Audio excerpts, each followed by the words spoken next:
Mau tidak mau, ketika Prabowo dan Gibran mendaftarkan diri ke KPU, Gibran yang masih secara administratif tercatat sebagai kader PDIP dan belum kulonuwun dengan partainya, diperhadapkan dengan seniornya di partai PDIP, Ganjar Pranowo.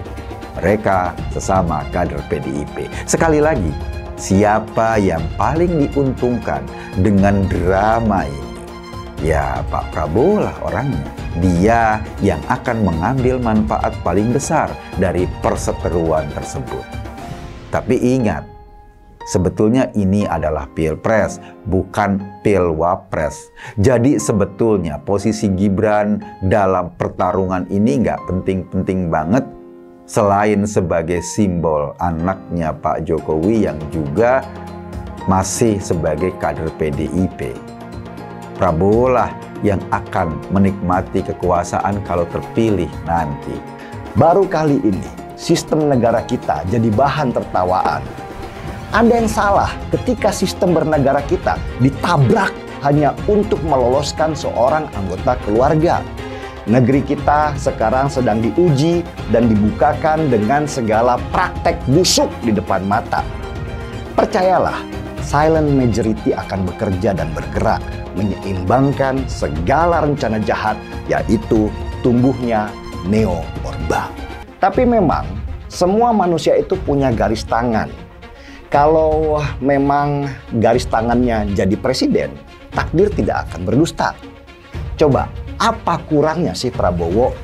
Kaya, berkuasa, jaringannya luas, didukung oleh banyak partai, tapi nggak jadi presiden juga.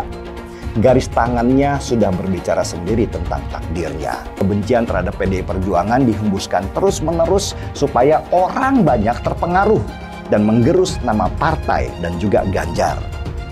Nggak berpengaruh ternyata. Calon Presiden Pak Prabowo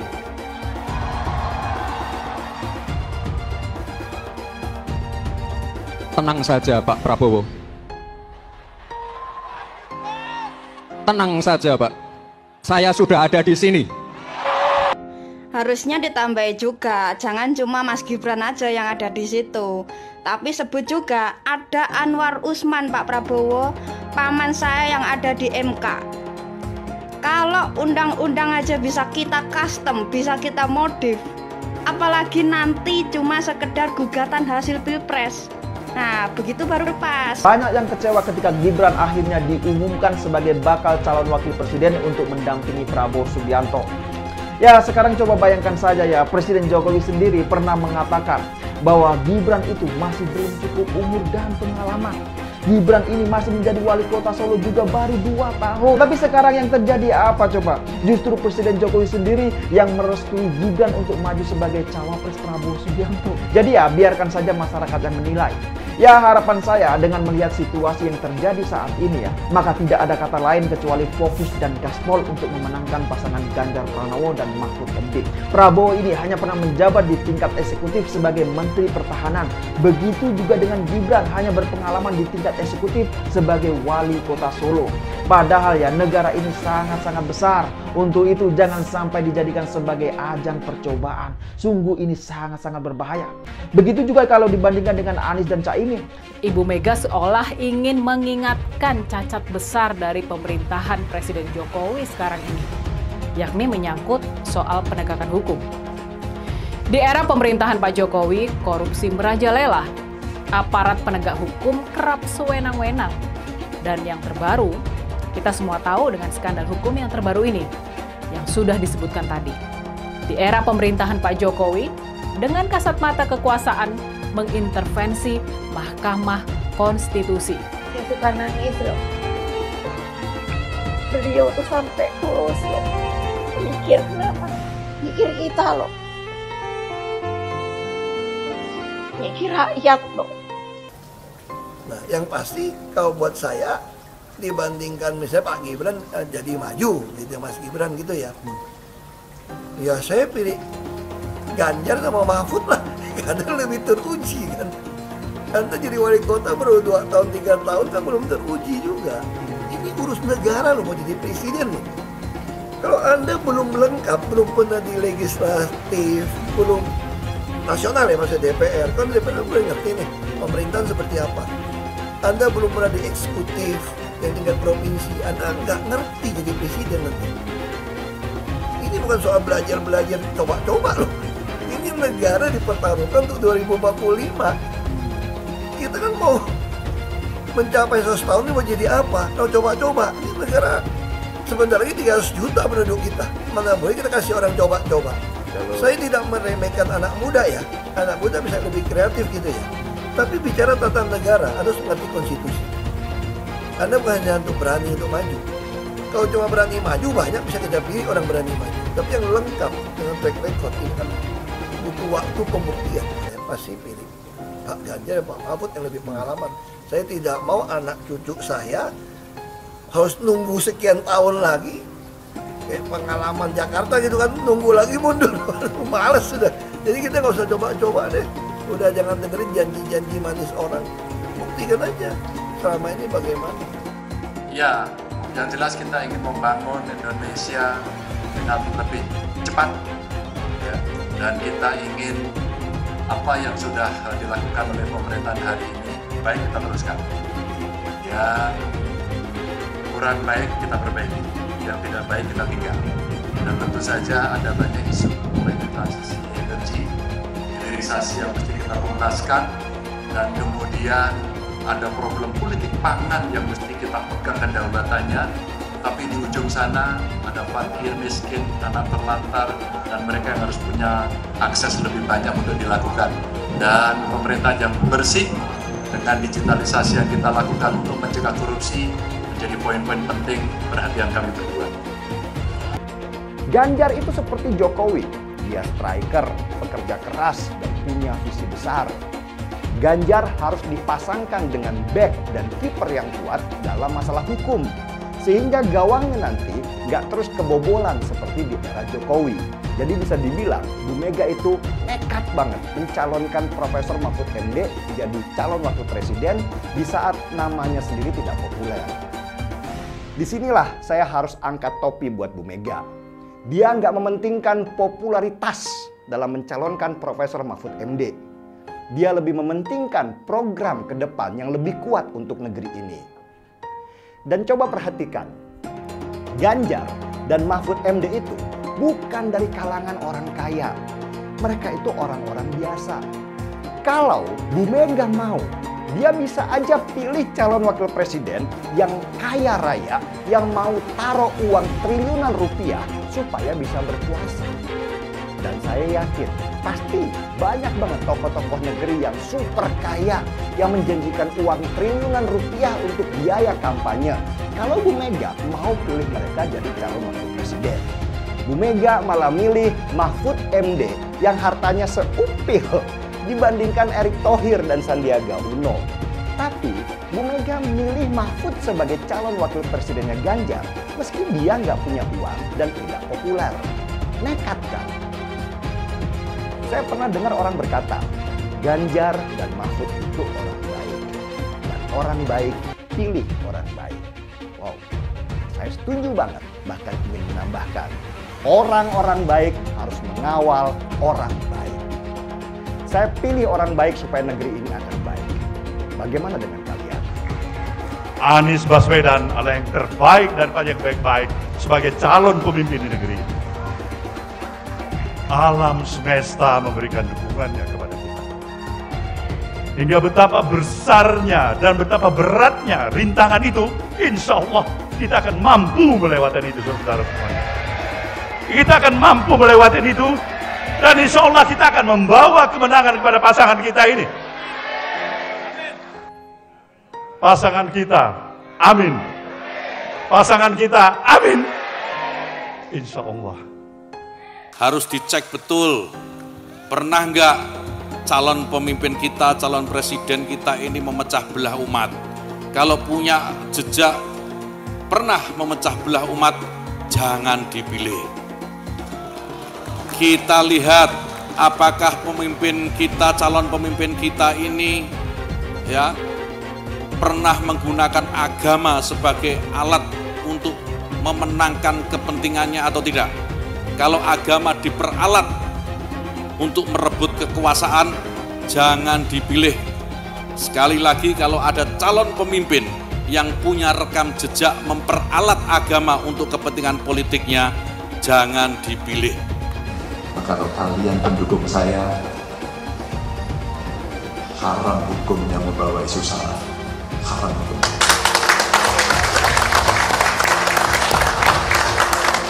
Kita sudah lelah dengan isu itu. Kita menjadi bangsa yang terbelah. Dan untuk mengembalikan susah. Umat Kristen di Indonesia memang minoritas, tapi jangan salah. Umat Kristen akan memegang peran menentukan apakah Anies akan menang dalam Pilpres 2024. Kalau secara perlahan semakin banyak orang Kristen yang berpaling ke Anies, yang akan menang nantinya sangat mungkin Anies. Suara pemilih Kristen di Indonesia adalah sekitar 10% lah. Kalau ekstrimnya semua warga Kristen memilih Ganjar, artinya Ganjar akan mendapat tambahan 10% suara dan Ganjar akan menang. Nah, itulah saya katakan kekompakan suara pemilih Kristen akan menentukan. Begitu suara pemilih Kristen terbelah secara timpang, Anies akan bisa mengalahkan Ganjar. Anies tahu jagoannya itu hanya akan menang kalau bisa memecah suara pemilih Kristen.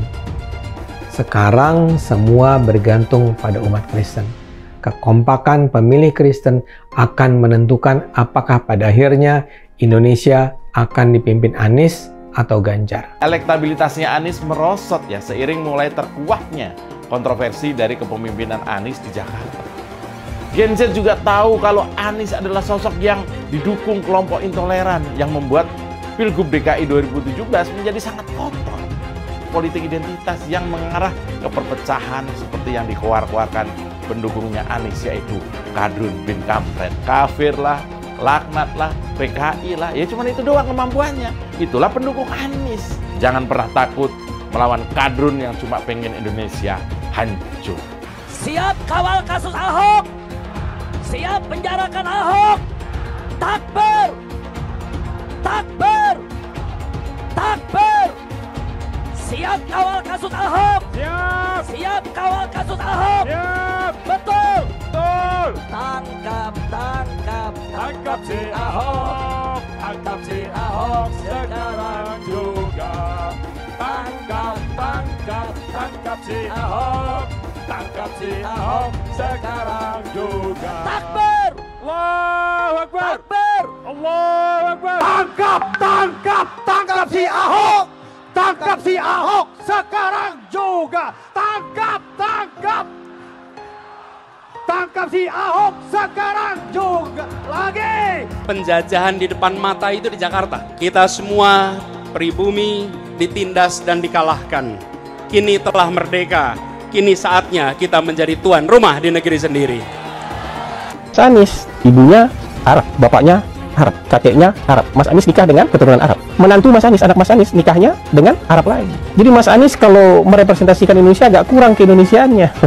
Mungkin 3% Indonesia aja yang bisa direpresentasikan oleh Mas Anies. Nasdem mengingatkan rakyat bahwa Anies kurang mewakili Indonesia karena dia Arab. Apakah ini rasis? Menurut saya tidak.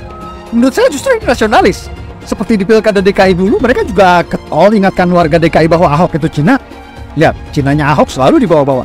Bahkan sampai terang-terangan ajak Ganyang bantai Cina. Jadi sah-sah aja kalau Hasan Nasbi bilang Anies itu kurang mewakili Indonesia karena dia Arab. Lah mereka juga dulu begitu. Kalau Cina dianggap bukan pribumi, sementara Arab dianggap pribumi, itu baru namanya rasis. Rasis biadab itu. Kalau Cina bukan pribumi, Arab juga bukan. Hasan Nasbi cuma mengingatkan, pilih presiden yang pribumi saja. Saya bilang, Nis, ente nggak bisa jadi presiden. Kenapa? Karena presiden adalah orang Indonesia asli, saya bilang. DKI yang kita harapkan, Anies Baswedan yang begitu jelas Islamnya. 4 tahun 8 bulan jadi gubernur. Mana peraturan pergub saja yang melarang miras? Mana perda Islam apalagi? Yang akhirnya tidak berani juga menegakkan hukum. Banjir tetap banjir, macet tetap macet, kriminalitas Jakarta. Anda tahu, 2 menit sekali terjadi pencurian. Sekarang orang sedang euforia, dia mau dicapreskan. Bagaimana umat terjebak lagi, bodoh lagi, masuk lagi. Kalau misalnya memang Anies itu mau maju dan dia tekad mau menegakkan hukum Islam dan menyatakan perlawanan, saya peduli. Tapi dia tidak lakukan itu. Tahu nggak, sumur resapan yang ngabisin anggaran beratus miliar itu meresap air agar masuk ke dalam bumi sesuai dengan sunatullah.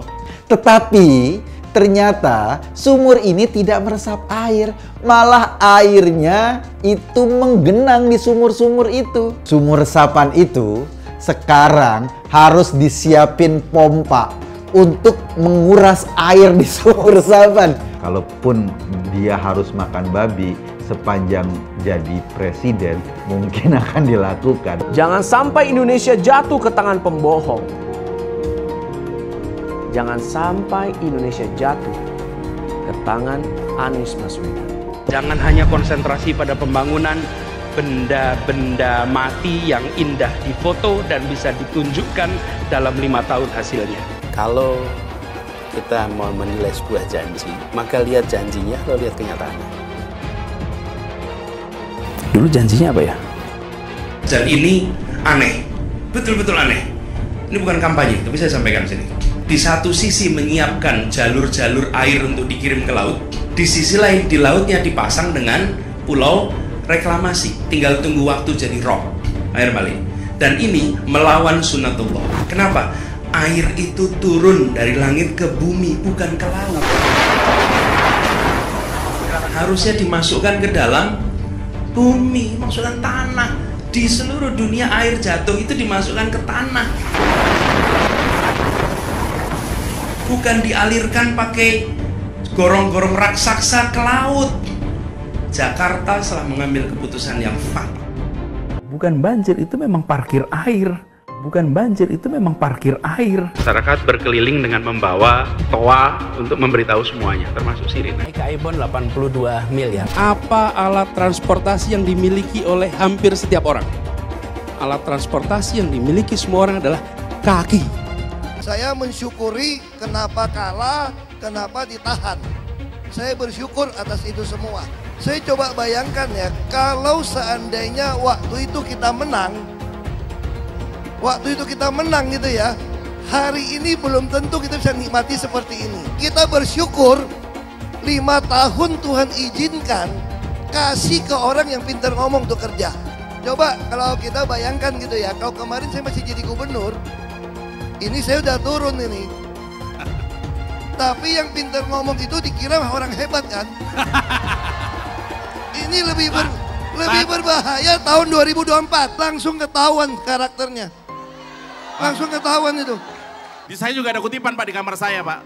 Tulisannya, Jakarta telah mengambil keputusan yang fatal. Gus Dur itu buta mata juga buta hati. Pancasila Soekarno, ketuhanan ada di pantat. Anak Tuhan dari mana? Kalau Yesus anak Tuhan, bidangnya siapa? Besok di seluruh wilayah Indonesia kami katakan dalam. Iblis hanya menggoda orang yang beriman.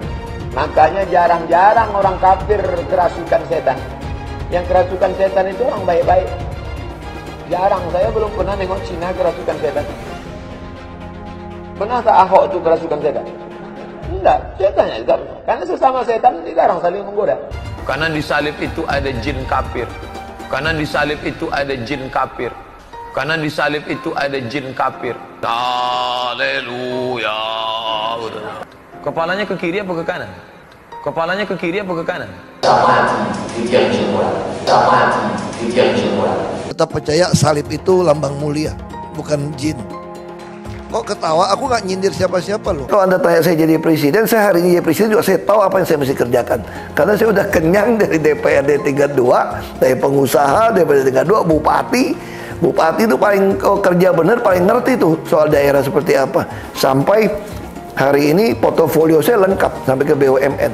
Saya pernah legislatif, pernah eksekutif, tapi nggak usah andai-andai gitu kan. Tapi kalau saya hari ini jadi saya tahu apa yang saya mesti kerjakan. Ya Anda nggak usah khawatir. Kita nggak bisa hindari ada orang memanfaatkan soal SARA untuk kampanye, apalagi untuk menjatuhkan kita yang dikategorikan sebagai minoritas. Tapi bagi saya, ketika kita ada turun ke masyarakat, masyarakat juga bisa membaca, bisa merasakan mana yang tulus, mana yang tidak. Jadi ada guyonan gini dari teman-teman saya, bahwa saya itu bukan cuma double minoritas, tapi triple. Artinya apa? Udah turunan Tionghoa, Kristen, dan Katanya terlalu jujur di pemerintahan. Jadi itu nggak disukain. Ini triple katanya. Relawan Anies yang mayoritas pengasuh khilafah seperti kadrun FPI dan HTI ingin melengsarkan Pak Jokowi. Dengan menggunakan politik identitas, relawan Anies akan menggulingkan Jokowi. Tapi pendukung Anies lupa bahwa 82% penduduk Indonesia suka dengan kinerja Pak Jokowi. Ingat, di belakang Anies ada ormas pengasuh khilafah seperti FPI, HTI, PA212. Saya yakin sebentar lagi karma Ahok akan mengejar Anies Baswedan. Ada 3 pasangan atau 6 orang yang akan berlaga di Pilpres nanti. Ke-6 orang yang mendaftarkan ke KPU, 4 diantaranya adalah orang partai atau kader partai. Gerindra seperti biasa diwakili oleh Prabowo yang lagi-lagi sebagai capres. PKB diwakili oleh Caimin ketua umumnya, dan PDIP ini yang menarik, ada 2 orang yang tampil, Ganjar Pranowo dan Gibran. Ganjar dicapreskan PDIP lewat jalur prestasi karena memang sudah punya pengalaman, rekam jejak, rekor yang jelas. Sedangkan Gibran didorong oleh koalisinya Prabowo lewat jalur keluarga. Meskipun keduanya berbeda jalur ketika mereka tampil. Ganjar tampil lewat pintu depan PDIP, satunya lagi lompat lewat jendela. Untuk Gerindra, sejak partai itu berdiri, capresnya nggak pernah ganti. Prabowo melulu. Sampai sekarang pun Prabowo belum bosan menjadi capres. Sadar akan pengalaman itu, kali ini Prabowo memilih jalan lain. Jadi kalau berhadap-hadapan muka dia kapok, ia sekarang meminjam tangan orang untuk berhadapan dengan PDIP. Dan sekarang yang dipinjam adalah tangan kader PDIP sendiri. Ia sadar kalau berhadapan langsung dengan kader PDIP seperti 2014 maupun 2019, kayaknya dia lebih sering kalah atau kalah berkali-kali. Bahkan ketika dia sujud syukur sekalipun nggak bisa mengobati kekalahan itu. Ia 2 kali KO oleh Pak Jokowi. PDIP adalah partai yang paling banyak menampilkan kadernya, baik lewat pintu depan maupun lewat pintu belakang atau lewat jendela. Sampai saat ini ada 4 orang kader PDIP yang pernah berlaga di Pilpres, yaitu Bu Mega, Pak Jokowi, Mas Ganjar, dan sekarang juga Gibran. Sementara kita masih ingat fitnahan para pendukung Prabowo yang dulu menuding Jokowi PKI lah, menuding orang tua Jokowi dengan kata-kata kotor, seolah itu nggak sebanding dengan statement sederhana sebagai petugas partai. Sementara Prabowo tentu saja asik memperhatikan dari luar perseteruan yang seru ini.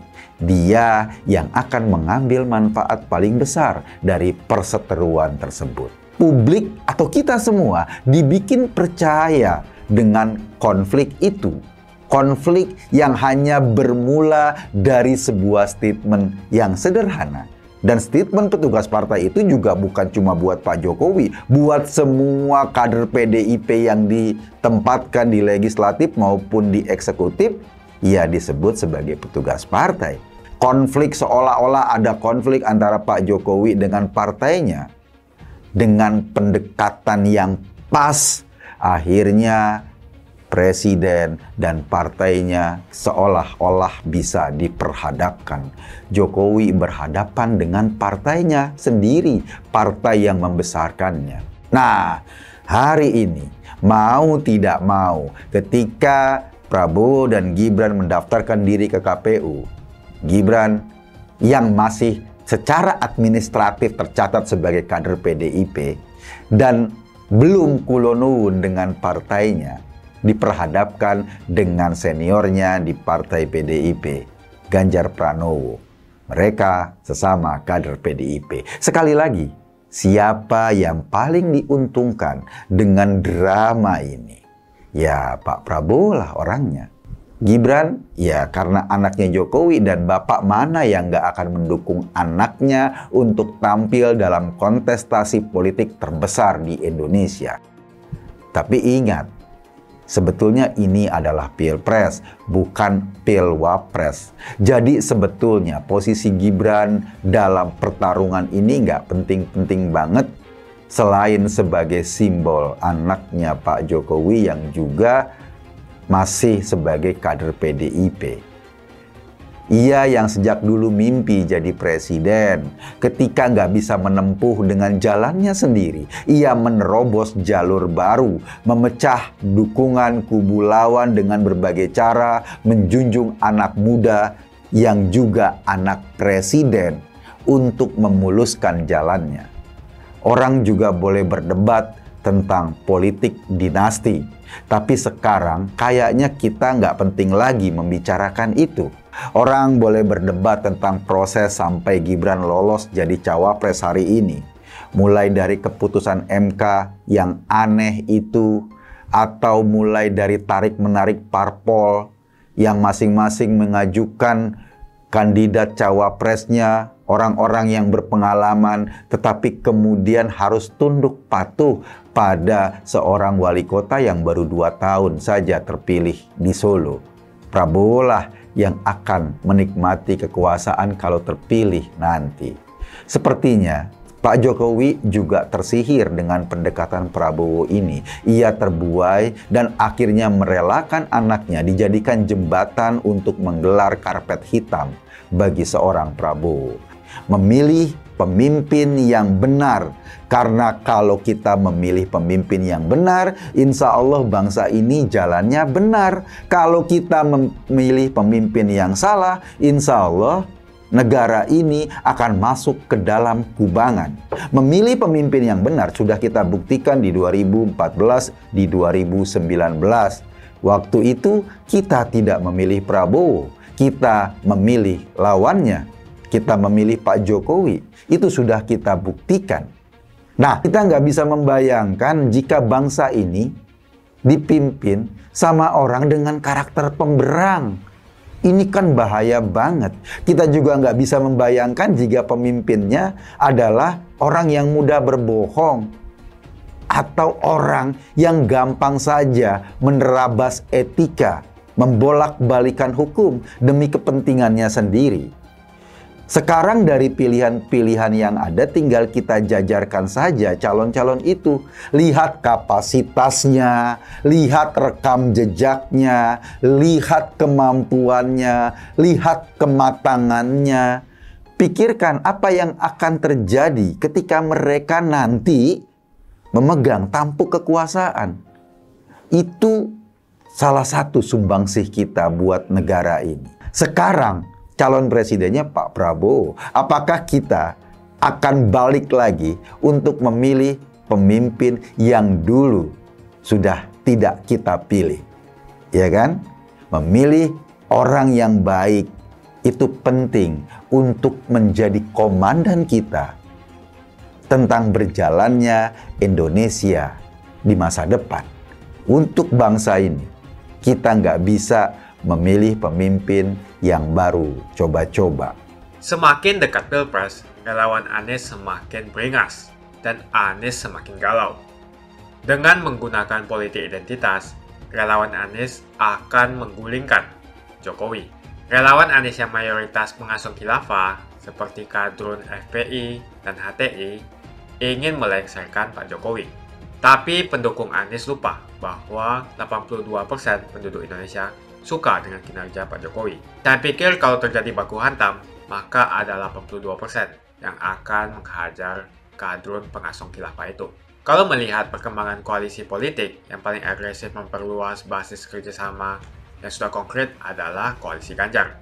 Sejak Ganjar diumumkan oleh PDIP, sudah resmi koalisi Ganjar ini didukung oleh 3 partai, yaitu P3, Hanura, dan juga Perindo. Nasdem pun semakin pusing melihat Anies, karena elektabilitas Anies semakin jatuh. Dan banyak kader-kader Nasdem terjerat kasus korupsi, seperti belakangan kasus korupsi BTS. Kasus korupsi 8 triliun yang dilakukan oleh kader terbaik Nasdem yaitu Johnny G. Plate ini sangat menghantam Partai Nasdem, Menteri dari Kementerian Pertanian, di mana ini juga adalah dari Partai Nasdem. Apalagi belakangan ada 120.000 kader dari Partai Nasdem pindah ke Partai Perindo. Semenjak Nasdem mengusung Anies, banyak sekali petaka yang diterima oleh Nasdem. Apakah ini merupakan karma dari Ahok? Silahkan komentar di kolom komentar. Yang jelas saya tidak akan memilih Anies, karena Anies bukan pribumi yang jelas. Dan Anies juga merupakan antitesis daripada Jokowi. Antitesis artinya bertolak belakangan dengan semua kebijakan Jokowi. Anies sudah terang-terangan menyebutkan dia tidak akan melanjutkan kinerja dari Pak Jokowi. Tidak ada infrastruktur yang akan dibangun jika Anies memimpin Indonesia 5 tahun ke depan. Lagi pula Anies juga didukung oleh khilafah dan pendukung Anies dari ormas seperti FPI dan juga HTI. Apa kita mau FPI dan HTI kembali di Indonesia jika Anies memimpin? Anies adalah bapak politik identitas yang menghalalkan segala cara untuk menggapai kekuasaan, termasuk menggunakan politik identitas berbasis agama. Kita lihat di kasus Ahok. Kita sudah bisa melihat kinerja Anies selama 5 tahun di Jakarta, dan ini merupakan rekam jejak Anies Baswedan. Tidak ada satupun janji yang dipenuhi, dan tidak ada kinerja yang bisa dibanggakan. Dari DP 0%, OKOC, kelebihan bayar, Formula E, banjir, sumur resapan, jalan rusak, dan gonta-ganti nama jalan. Jadi saya rasa tagline perubahan yang diusung Anies adalah tagline merubah kata korupsi menjadi kelebihan bayar, supaya semua koruptor tidak dijerat oleh pasal korupsi. Karena mereka semua hanya melakukan kelebihan bayar. Jadi perkataan Ahok sudah terbukti, dan Jakarta sudah menjadi korban. Jangan biarkan Indonesia menjadi korban kibulan Anies Baswedan. Suara minoritas jangan lagi merasa takut untuk memilih pemimpin yang membela hak minoritas. Karena Anies jelas hanya memanfaatkan suara minoritas untuk mendapatkan suara. Ingat, di belakang Anies ada ormas pengasuh khilafah, seperti FPI, HTI, PA212. Saya yakin sebentar lagi karma Ahok akan mengejar Anies Baswedan. Begitu saja opini saya hari ini. Tuliskan opini kalian tentang Anies Baswedan di kolom komentar. Dan juga tuliskan pendapat kalian tentang people power oleh relawan Anies untuk melengsarkan Pak Jokowi. Tuliskan pendapat kalian. Jika kalian siap untuk melawan people power yang digaungkan oleh relawan Anies, ayo tuliskan lawan people power di kolom komentar. Pastikan Anda semua like video ini dan bagikan video ini ke teman dan family Anda supaya mereka semua mengetahui tentang informasi ini. Tekan tombol subscribe dan bunyikan lonceng notifikasi supaya kamu tidak ketinggalan